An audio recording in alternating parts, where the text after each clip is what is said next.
That morning in Gaza, Yusuf Al-Karim's world collapsed in a single second. His shop windows shattered, shelves toppled, dust and smoke filled everything. But this isn't just a story about destruction. It's a story about resistance. Because despite everything he lost, Yusuf was still standing.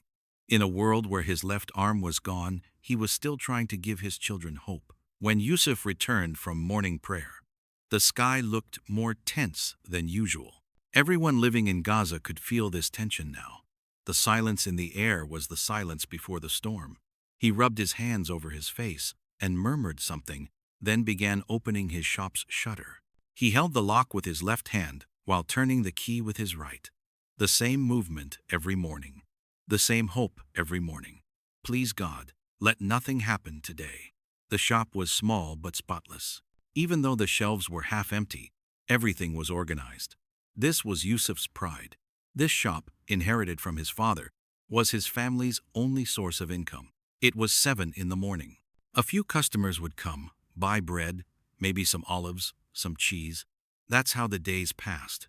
Before the war started, many more customers would come. Now everyone was hiding in their homes.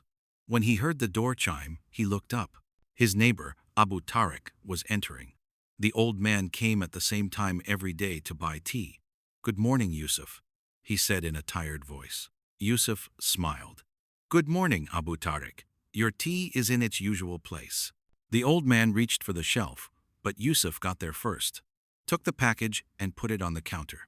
"It's on me today," he said. Abu Tariq was about to protest, but the expression on Yusuf's face stopped him. He just bowed his head and brought his hand to his chest. "May God bless you, my son." After Abu Tariq left, Yusuf started arranging the display window. He placed the few remaining boxes of pasta in the most visible spot, put the powdered sugar in the center, the olives. Just then, the rumbling began, first from far away, then closer. That familiar sound, tearing through the sky. Yusuf's hands trembled. He leaned against the window, tried to breathe. "It'll pass," he murmured. "It's far away." But it was getting closer. What happened next, just seconds later, was truly shocking. The explosion was so close that Yusuf didn't even have time to think. The world shook. Windows exploded. Shelves fell on him. Darkness suddenly descended. Then a cloud of dust covered everything.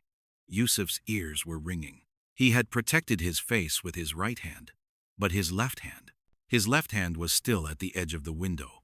The glass had shattered. The pain began to come in waves. At first, he didn't feel it. He was in shock. Then he looked at his left arm and saw it. Blood. Blood everywhere. A sharp piece of window glass had cut his arm almost in half. He couldn't see clearly because of the dust, but he could feel it. He could feel the pain. "Help." He tried to shout, but no sound came out. His throat was bone dry. Dust had filled his lungs. He collapsed to the floor. On his knees, he tried to lift his head. Half of the shop's ceiling had collapsed. He could see light from above. It was a strange light, orange and red. Was there a fire? He tried to stand up. He couldn't use his left arm. He pushed himself up with his right hand against the floor. His head was spinning. He took 2 steps, stumbled, leaned against one of the shelves, tried to breathe. His chest was burning. Then he started hearing sounds from outside. Screams, crying, ambulance sirens. "My children," he murmured. "Fatma, Zainab, Muhammad." Their home was 3 streets away. If the explosion was this close, could it have hit there too? His heart raced. The pain didn't matter anymore. Only one thing mattered: reaching his children. He staggered toward the door. Blood was flowing from his left arm, soaking his shirt. His head spun more with each step, but he couldn't stop. He wouldn't stop. He paused at the doorway, looked outside. The scene he saw was horrifying. And right at that moment, everything changed. The street was unrecognizable. Half of the building across the street had collapsed. Rubble blocked the roads. 3 buildings over, smoke was rising. People were running around. Some were crying, some were shouting. Some just stood frozen. Yusuf took a step, then another. His left arm hung down, blood dripping to the ground. But he didn't care. "I have to get home," he thought. But how? The road was blocked. He needed to cross over the rubble. He held onto a wall with his right hand. Tried to move forward. A woman ran past him, holding a baby. He couldn't hear if the baby was crying. He just saw the panic on the woman's face. 2 streets later, his knees gave out. He couldn't hold on anymore. The blood loss was too much. His head dropped forward. He was about to fall when someone grabbed his arm. His right arm. "Brother, hold yourself together," said a voice. Yusuf raised his head. A young man was looking at him. "You're injured. You need to go to the hospital." "My children," Yusuf murmured. "Al-Shifa Street. I have to get home." The young man hesitated. "Al-Shifa Street was hit, brother. You can't go there now." Yusuf's world stopped. "What?" he said. His voice wouldn't come out. "What did you say?" "3 buildings collapsed there. Search and rescue teams are working. You should go to the hospital first." Yusuf pulled himself free from the young man's grip. He stumbled but didn't fall. He started running. Or thought he was running. Actually, he was crawling. But he wouldn't stop, moving toward Al-Shifa Street. Tears wet his cheeks. "Oh God, please, please don't let anything happen to them." When he reached Al-Shifa Street, he felt his heart stop. He couldn't recognize his home, because there was no home anymore. Only rubble, concrete pieces, iron bars, a cloud of dust. Search and rescue teams were lifting debris. Ambulances were waiting. Yusuf stood in front of that wreckage and began to scream. "Fatma, Zainab, Muhammad." No answer came. But he hadn't felt the greatest pain yet. They forced Yusuf into an ambulance. He was resisting, shouting, "Let me go, I have to find my children." But his body couldn't hold on anymore. He passed out in the ambulance. When he opened his eyes, he was in the hospital. He was looking at the ceiling. A white ceiling. He looked at his left arm. Beyond the bandaged shoulder, there was nothing. No left hand, no left arm. It seemed to be cut just above the elbow. Bandages wrapped around it. A nurse came to his side. "He's awake," she said. "The doctor will come now." "My children," said Yusuf. His voice was hoarse. "My family, Al-Shifa Street, they." The nurse looked away. That was enough. Yusuf understood. Or didn't want to understand. He hit his head against the pillow.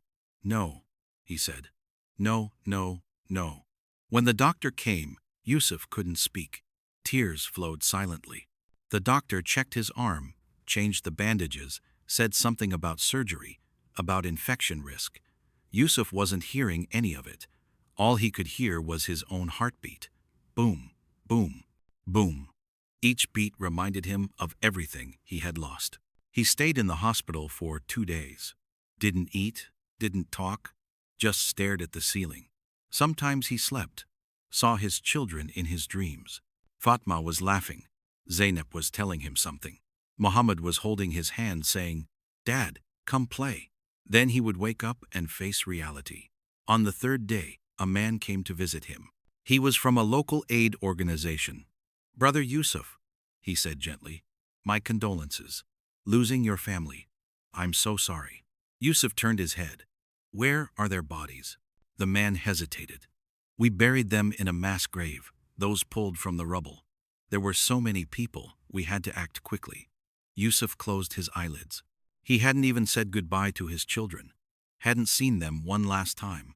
"I understand," he said only. The man held out a paper. "You can settle in the tent camp, stay there for now. After you recover, we'll figure something out. Wait, don't miss this detail." The tent camp was 3 kilometers from the hospital. They took Yusuf there. Hundreds of tents had been set up. Thousands of people lived here. Everyone had a story. Everyone had lost something. Home, family, hope. Yusuf's tent was small. A bed, a blanket, a water jug, nothing else. When he entered, he sat on the floor, leaned his back against the tent fabric.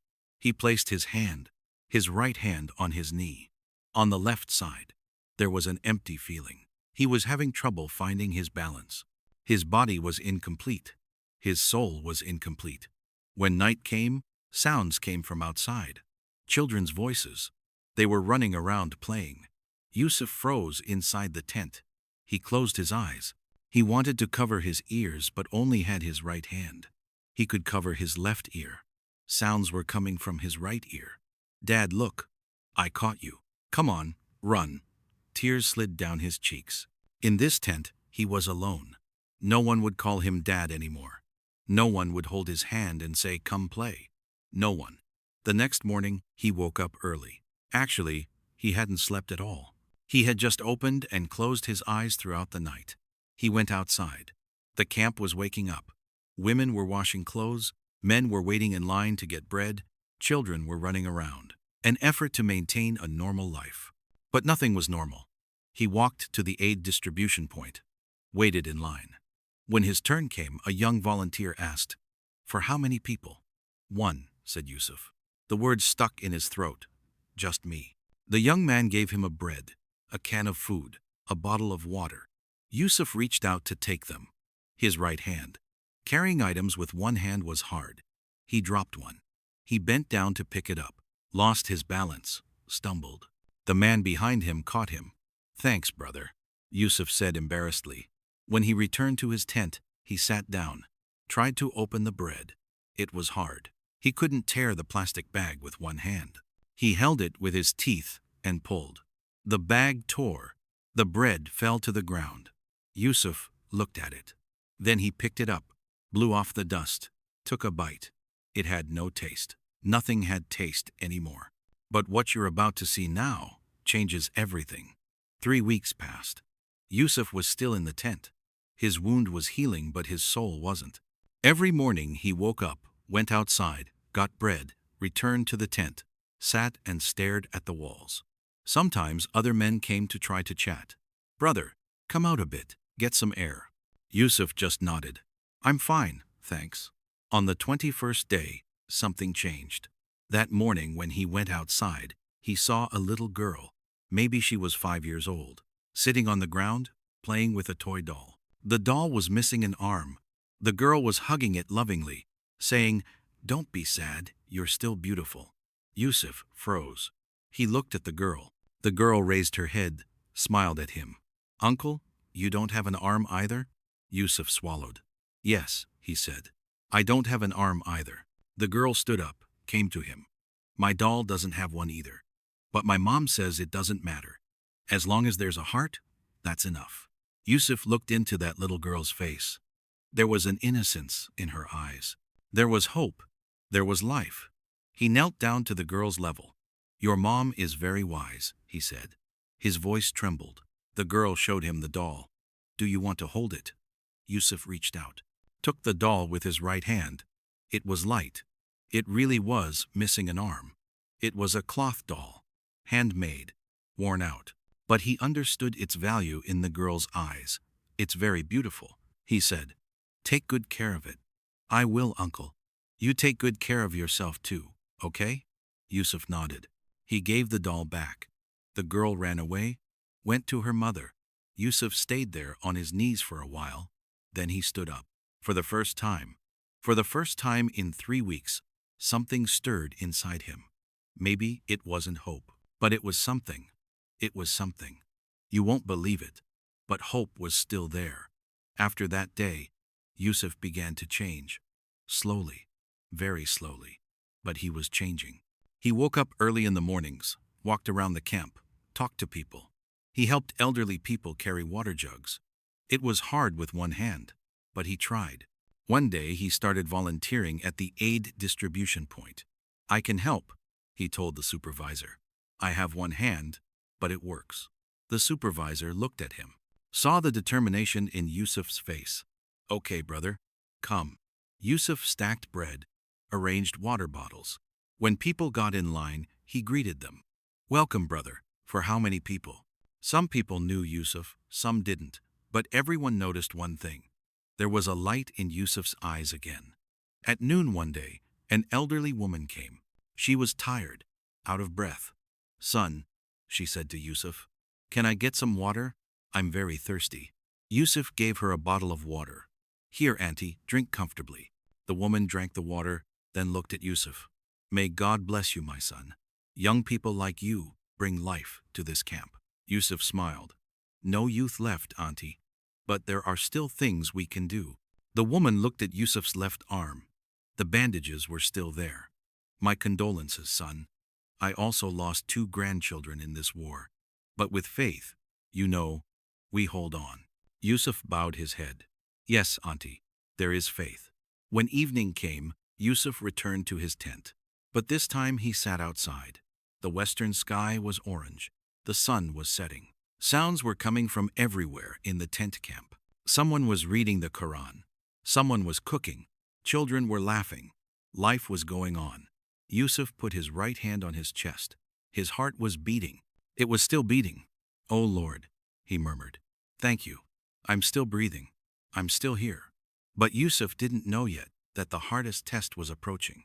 On the 35th day, something happened. While Yusuf was working at the aid point, someone called out to him. Yusuf, there's a phone call for you. Yusuf was surprised. A phone call? His own phone had been lost in the bombing. Who was calling him? He took the phone the volunteers used. Hello? Brother Yusuf? Said a woman's voice. It sounded familiar, but he wasn't sure. Yes, it's me. Who is this? I'm Maryam, your cousin Ahmed's wife. We're in Amman now. We heard the news. We're so sorry, our condolences. Yusuf stayed silent. Cousin Ahmed. He had last seen him 10 years ago. He had migrated to Jordan before the war started. Thanks, Maryam. He finally said, Brother Yusuf, listen to me. Come here. You can get refugee status. Ahmed can find you a job. You're safer here. I'm here, Maryam. I'm in Gaza. My family is here. Their graves are here. I know, brother. I know. But you're alive. They would want you to live. Think about it. After hanging up, Yusuf thought for hours. Leave here? Leave Gaza? Move away from his children's graves? But could he survive here? One-armed, without family, without work. How would he survive? That night he couldn't sleep. He lay in the tent, looked at the ceiling. Voices echoed in his head. Fatma's voice. Yusuf, you're strong. You've always been strong. Zainab's voice. Dad, don't worry. We're with you. Muhammad's voice. Dad, we can start again, can't we? When morning came, he had made his decision. He wouldn't leave. This was his homeland. This was his children's soil. He would stay here. He would learn to survive. He would learn to be one-armed. He would learn to live with pain, but he would live. Because living was resistance. Breathing was resistance. And just when he was about to give up, a miracle happened. On the 42nd day, Yusuf was at the aid point again. He had a routine now. He came in the morning, arranged bread, helped people, returned to the tent in the evening. It was a simple life, but it was starting to gain meaning. That day at noon, there was commotion at the camp entrance. New refugees were coming. Those discharged from the hospital, those fleeing from other areas. Yusuf didn't even look at them anymore. There was too much pain in every face. He couldn't bear to look, but that day he heard a voice, a familiar voice. Dad? Dad! Yusuf turned. His heart stopped. He couldn't believe his eyes. There in the crowd, a girl was running. Her face was bandaged. Her arm was wrapped, but Zainab. Time stopped. Yusuf ran. Zainab ran. They met. Yusuf hugged his daughter with his right hand, fell to his knees, held her, cried, Zainab, Zainab, how? How is this possible? You died. The rubble. Zainab was crying too. Dad, I was at school. I hid at school. Then the ruins. I was in the hospital, Dad. I couldn't find you. I tried to look for you, but Yusuf kissed his daughter's face. Her forehead, her cheeks. Was this real? Was he dreaming? You're alive, he whispered. You're alive. A crowd had gathered around them. Everyone was crying. In this camp, everyone had lost something. But watching this father-daughter reunion revived the fragments of hope inside them. Yusuf wouldn't let Zainab go. He held her with his one hand, as if she would disappear again if he let go. Zainab looked at her father's left arm. Dad, your arm.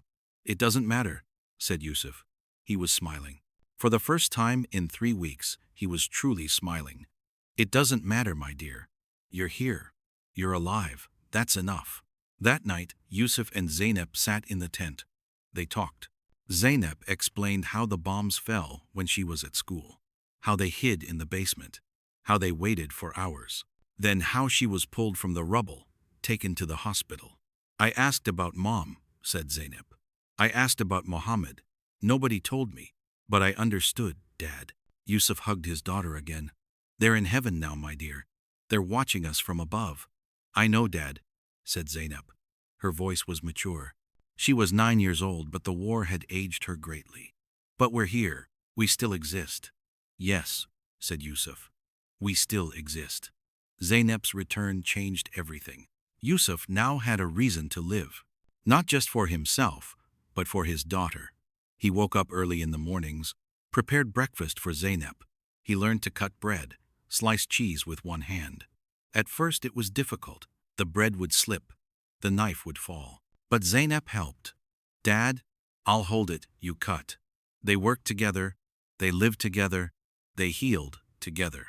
Yusuf continued working at the aid point. Now Zainab came with him too. She did small tasks, arranged water bottles, gave bread to children. When people saw them, they smiled. Here comes the father-daughter team, they said. One day Yusuf made a decision. Zainab, he said, we're going to open a new shop. Zainab was surprised. A shop, Dad? But how? I don't know. Yusuf said honestly, but we'll do it. We'll do what your father did. Maybe we'll start small. Maybe just a table, a few items. But we'll start. He worked for weeks, got a microloan from aid organizations, reached out to old wholesaler friends. Some were still working, trying to continue their lives in the middle of war. He gathered goods, little by little, canned food, pasta, water, bread. He found a small area at the entrance of the camp, got permission from the authorities, set up a table, arranged his goods on it, wrote Yusuf's shop on a cardboard sign.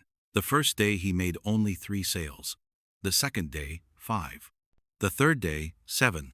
Zainab always stood by his side. Dad, this man is buying a jug, she would shout. Yusuf would go and try to hold and bring the jug with his right hand. His balance would be off, he would stumble, but he was strong, because he had purpose. And right at that moment, everyone saw Yusuf's true strength. Over time, Yusuf's shop grew. It wasn't just a place that sold goods, it became a meeting point. People came, shopped, but also chatted. Yusuf listened to everyone, listened to their pain, listened to their hopes. Brother Yusuf, someone would say, how do you do it? You don't have an arm, you lost half your family, but you still smile. Yusuf would answer every time, because I'm living, I'm breathing. Zainab is with me. That's reason enough. One day a young man came. His face was gloomy. Uncle, he said to Yusuf, I can't do it. I can't hold on. Everything is too heavy. Yusuf sat with him. I understand, son. I felt the same things. I still feel them on some days. But you know what I learned? Pain is a burden, but we can carry it. It's easier if we carry it together. What do you mean? Look at this, said Yusuf, pointing to his shop. I built this with one hand. I couldn't have done it alone. But people helped. One gave a loan, another brought goods, another gave courage. We did it together. You're not alone either. We're here. The young man couldn't hold back his tears. Yusuf put his right hand on his shoulder. Cry, son. Crying isn't weakness. Crying is humanity. Zainab came to them. Uncle, would you like some tea? She said. She had a small glass of tea in her hand. The young man smiled. I would, dear. Thank you. Right then, Yusuf understood. The way to deal with his own pain was to help others. The way to heal his own wound was to bandage others' wounds. But fate had one more test for him. On the 69th day, the sky tensed again. Everyone could feel it. Bomb sounds were approaching again. The camp panicked. Evacuation, they shouted. Everyone to the safe area. Yusuf immediately grabbed Zainab's hand. Come, my dear, hurry. They ran. Camp residents were running. Women were holding their children. Elderly people were stumbling. There was chaos. Yusuf wouldn't let go of Zainab's hand. He held it tightly with his right hand. When they reached the safe area, they were out of breath. Zainab was scared. "Dad, again?" "Yes, my dear, again. But we're safe. You don't need to be afraid." But just then a scream was heard. "Help, my child is inside." Yusuf turned. A woman was trying to run into the camp, but guards were holding her. "My child, 5 years old. He was sleeping in the tent." No one moved. It was too dangerous. The bombardment could start any moment. But Yusuf only hesitated for 1 second. Then he looked at Zainab.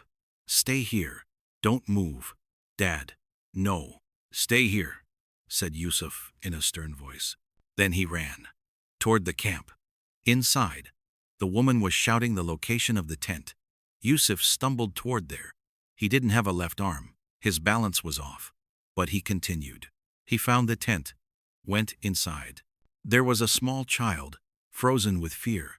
"Come, son, come," said Yusuf. The child was crying. Yusuf picked him up with his right hand, started running outside. Just then the rumbling started. It was close, very close. Yusuf ran faster. His legs were burning. The child was heavy, but he didn't let go. He approached the safe area. People were shouting at him. "Run, fast. 10 meters left. 5 meters. An explosion happened. Nearby, the shockwave shook Yusuf. He stumbled but didn't fall. He took the last step. He was in the safe area. He gave the child to his mother. The woman was crying, hugging her child, praying for Yusuf. "May God bless you, may God bless you." Yusuf collapsed to the ground. He couldn't breathe. Zainab ran to him. "Dad, Dad." "I'm fine, my dear," said Yusuf. "I'm fine." But he wasn't fine. His whole body was shaking. The adrenaline was wearing off. But he felt something. Pride. For the first time in a long time, he was proud of himself. And that night, Yusuf made a decision. That night, while Zainab slept in the tent, Yusuf sat outside. He looked at the stars. Gaza's sky was always beautiful. Despite the war, the stars still shone. The moon still rose. He thought about cousin Ahmed's offer. Aman, security, a new life. But this was Gaza. This was his homeland. Fatma's grave was here. Muhammad's grave was here. His memories were here. But Zainab was here too. Living, breathing Zainab with a future. What did he owe her? Should he keep her here, in the middle of war? Or should he take her somewhere safe? He thought until morning. When the sun rose, he had made his decision. When Zainab woke up, Yusuf had prepared breakfast for her. Bread, olives, tea. "Good morning, my dear." "Good morning, Dad." They sat together. Yusuf spoke. "Zainab, I need to talk to you about something." Zainab put down the knife, looked at her father's face. "What happened, Dad?" "We're going to stay here," said Yusuf. "We're going to stay in Gaza. This is our home. We'll live here, we'll resist here. Because if we run away from here, they win. But if we stay, life wins." Zainab smiled. "I want to stay here too, Dad. Mom is here, Muhammad is here. We're here too." Yusuf held his daughter's hand. "It won't be easy.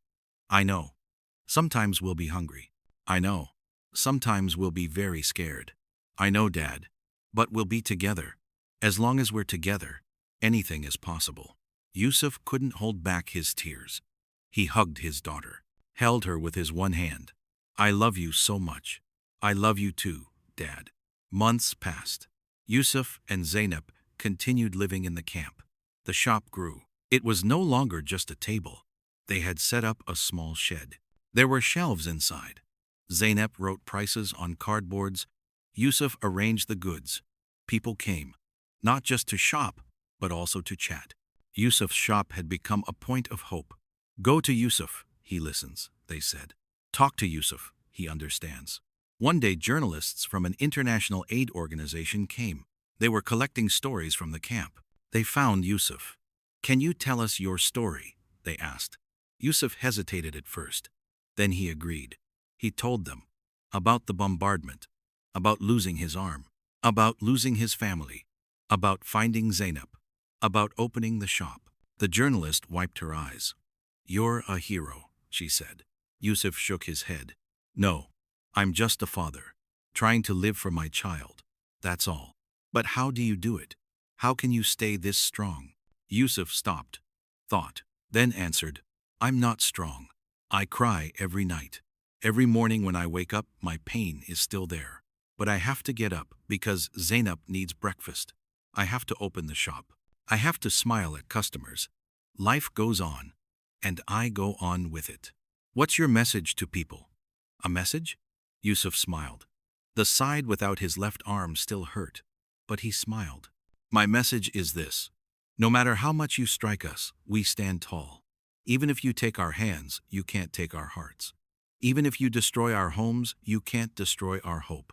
We are Palestinians, we are Gazans, we are here, and we will stay here.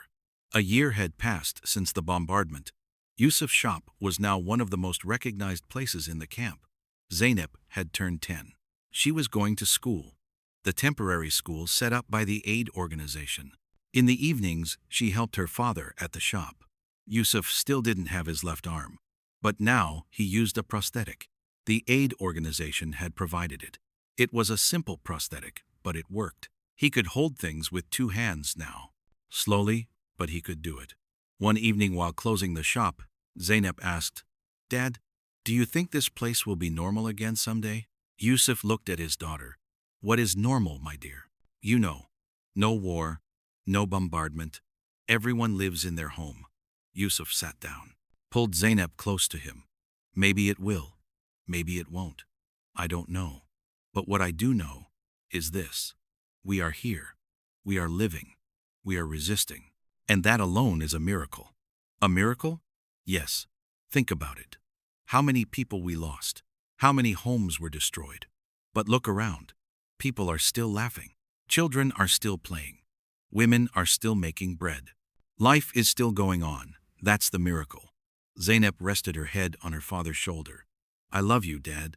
I love you too, my dear. The sky was slowly darkening. Stars began appearing one by one. Yusuf stroked Zainab's head with his right hand. His left side was empty, but his heart was full. He had pain, but he also had hope. Morning would come again. The sun would rise again. Yusuf would get up again, open the shop, serve people. With one hand, with a broken heart, but standing. Because standing was an act of defiance. Breathing was an act of defiance. Smiling was an act of defiance. Living was an act of defiance. And Yusuf Al-Karim was living. In the middle of Gaza. Among the ruins. But he was standing, and that was enough. Some stories don't end with a happy ending.